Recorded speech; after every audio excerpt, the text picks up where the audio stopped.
8 November 2016 प्रधानमंत्री नरेंद्र मोदीन रातची अकस्मात घोषणा केली आणि 500 आणि 1000च्या नोटी व्यवहारातल्यान रद्द केल्यो।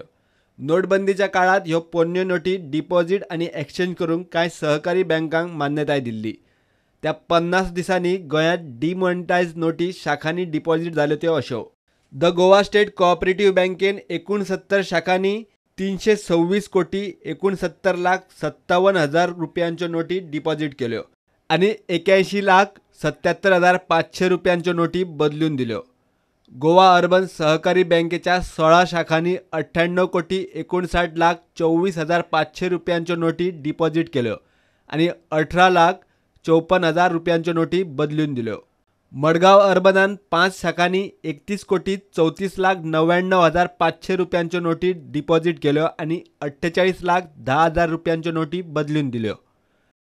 बिचोलीम अर्बन बँकेन 11 शाखांनी 46 कोटी 95,89,000 रुपयांच्यो नोटी डिपॉझिट केल्यो आणि 5,65,500 रुपयांच्यो नोटी बदलून दिल्यो।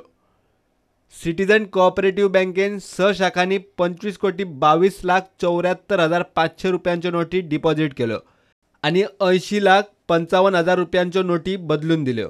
वुमन्स कोऑपरेटिव्ह बँकेचे 2 शाखांनी सुमार 5 कोटी 63,14,000 रुपयांच्यो नोटी डिपॉझिट केल्यो आणि 12,06,000 रुपयांच्यो नोटी बदलून दिल्यो। वेगवेगळ्या कोऑपरेटिव्ह बँकेच्या सुमार 109 शाखांनी 534 कोटी 45,88,500 रुपयांच्यो नोटी जमा केल्यो आणि फक्त 2 कोटी 46,68,000 रुपयांच्यो नोटी बदलून दिल्यो। बँकांनी वैयक्तीक पावण्यार 2 लाखा परस चड रुपयांची जमा वा एक्सचेंज करपाच्यो कशी पळयात। गोवा स्टेट कोऑपरेटिव्ह बँकेत 770 जाण, गोवा अर्बन सहकारी बँक 706 जाण, मडगांव अर्बन कोऑपरेटिव्ह बँक 315 जाण, सिटीजन सहकारी बँक 83 जाण, वुमन सहकारी बँक 10 जाण, बिचोलीम अर्बन कोऑपरेटिव्ह बँक 26 जाण। एकूण 1,910 जाणांच्या खात्यात एक्सचेंज 2 लाखा वयर जमा झाल्या। प्रुडंटा खातीर सिनियर रिपोर्टर महेश गाडी।